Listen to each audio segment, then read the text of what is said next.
Hey, it's me, Church, Pastor Rob. Also, welcome to Wayfarers on the internet that may have happened to stumble upon this. And today, it's the third week of Advent, and so we can light one more candle. And so we begin with hope. Our candles are getting pretty low here. We've actually had to rotate. This one is, last week's was peace. And this week's was love.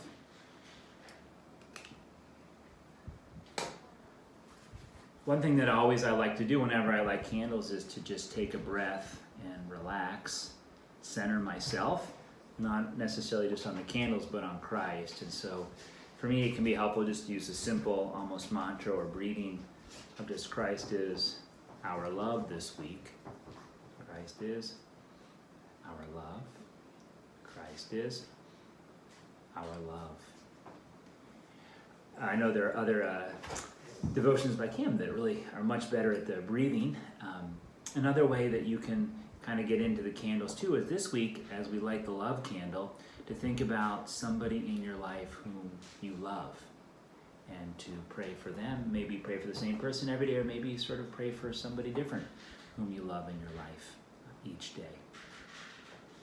Well, we have a verse today from 1 Timothy 3:16, and just so you know, almost every verse in the Bible, chapter 3, verse 16, is a great verse. Without any doubt, the mystery of our religion is great. He was revealed in flesh, proclaimed among Gentiles, believed in throughout the world, and taken up in glory.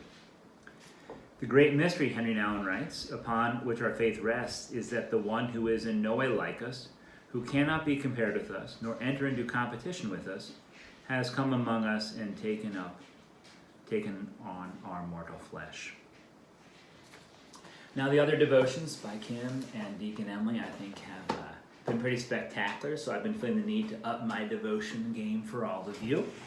And I want to actually use a little bit of a prop today, and that is a puzzle, a Christmas puzzle. And I like puzzles, and I like how the pieces fit together. And if they don't, it's pretty quickly you figure out that they don't fit together. And sometimes I try to make faith like that, where I sort of try to fit all the pieces of the Bible and theology and sort of theological history together. But a lot of times that's not possible. And instead, 1 Timothy, as well as Henry Nouwen, offer us the language of mystery. That some things in our faith, they don't easily sort of fit together. So on the one hand, God's holiness, sort of way in which he is beyond our comprehension. That the Trinity has been around for billions of years, and how do we even begin in our small brains to fathom that? Yet at the same time, God has chosen to become a baby, vulnerable and precious, and really needing other humans to even survive. So how does that work, that God is so transcendent, yet so vulnerable? Again, it's not a puzzle where we can sort of piece it all together and know, I've got it, I fully understand. Rather, it's a mystery to behold and to contemplate and to rejoice in. That's what the devotional words this day offer.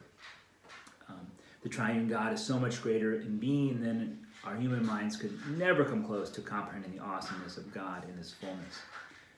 Later, this devotion writes, and yet God takes on our flesh in the manger.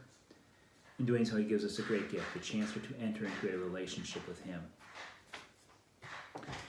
So that is the mystery, and this mystery is all given to us out of great love from God for us.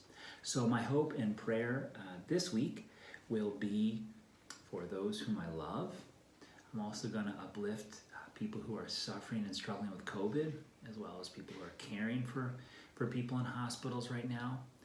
The school system, that they can keep going, as well as then my children and their teachers.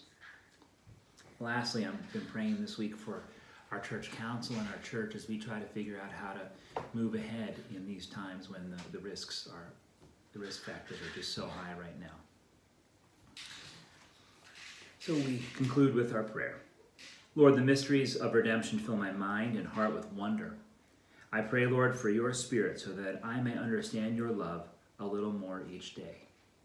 Amen.